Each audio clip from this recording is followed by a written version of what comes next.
ভাই কি অবস্থা, কেমন আছেন সবাই? আশা করি অনেক ভালো আছেন। কিছুক্ষণ আগে রিলিজ পেয়েছে মোশাররফ করিম অভিনীত, শরীফুল রাজ অভিনীত একটি নতুন চলচ্চিত্র, আগামী রোজার ঈদে মুক্তি পাবে।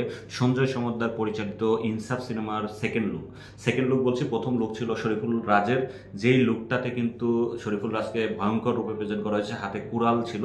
ঠিক সেম একটা লুক মোশাররফ করিমকে দেওয়া হয়েছে। তবে মোশাররফ করিম কিন্তু দারুণ লাগছে এখানে। মানে মোশাররফ করিমকে কেন দারুণ লাগছে বলছি, এই লুক হয়তো আপনি অনেক সিনেমাতে পাবেন যে একজন একটা কুড়াল নিয়ে দাঁড়িয়ে আছে অ্যাংরি লুকে, বাট মোশাররফ করিমকে লাগছে কারণ প্রথমবার আমি দেখলাম যে মোশাররফ করিমের কেউ মাসি বা কমার্শিয়াল আকারে প্রেজেন্ট করতে যাচ্ছে। সো মোশাররফ করিমের জন্য এটি খুবই নতুন, এবং দর্শক হিসাবে আমার আসলে এটা সবসময় চাওয়া ছিল যে মোশাররফ করিমদের মতো যারা অ্যাক্টর আছে, যারা সবসময় র ক্যারেক্টার প্লে করে, মাটির সাথে মিশে থাকা যে ক্যারেক্টার, ন্যাচারাল অ্যাক্টিং যারা করে, এই ধরনের আর্টিস্টদেরকে সবসময় একটা র ক্যারেক্টার দেওয়া হয়। মানে একই ধরনের ক্যারেক্টার সকল চলচ্চিত্রেই থাকে যে খুব র থাকবে। But for the first time Sanjay Samaddar Mosharraf করিমকে কমপ্লিটলি মাসি লুকে ব্যবহার করছে। যেমন তার অ্যাকশন আমরা দেখতে পারবো, ঠিক তেমন তার গেট আপটাও কিন্তু দারুণ লাগছে।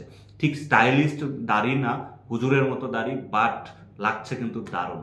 সো আমি খুবই এক্সাইটেড যে মোশাররফ করিমকে এইভাবে মাসি অবতারে আসলে দেখবো। এটা খুব খুব খুব খুব এক্সাইটমেন্ট কাজ করছে আমার মধ্যে। তবে সঞ্জয় সমদ্দারকে অবশ্যই ধন্যবাদ, কারণ তার সিনেমাগুলো কিন্তু একটু সিনেমাটিক হয়। এর আগে তিনি প্রথম সিনেমা করেছেন জিতের সাথে, জিত তাকে ডেকে নিয়ে সিনেমা করিয়েছেন। সো অবশ্যই তার মেকিং নিয়ে কোনো ডাউট থাকবে না, খুব ভালো একটা হবে। তবে গল্প কি দাঁড়ায় সেটা একটা বড় বিষয়। তবে আমার কাছে মনে হচ্ছে যে এই চলচ্চিত্রের যে সেকেন্ড লুকটা, এই লুকের যখন পোস্টারটা ড্রপ করেন সঞ্জয় সমদ্দার তার ফেসবুক পেজে, তিনি কিন্তু একটা স্ট্যাটাসও দিয়েছেন সাথে, সেটা হচ্ছে যে ডাক্তার রোগ সারায় আর এই ক্যারেক্টারটা সারাবে পাপ।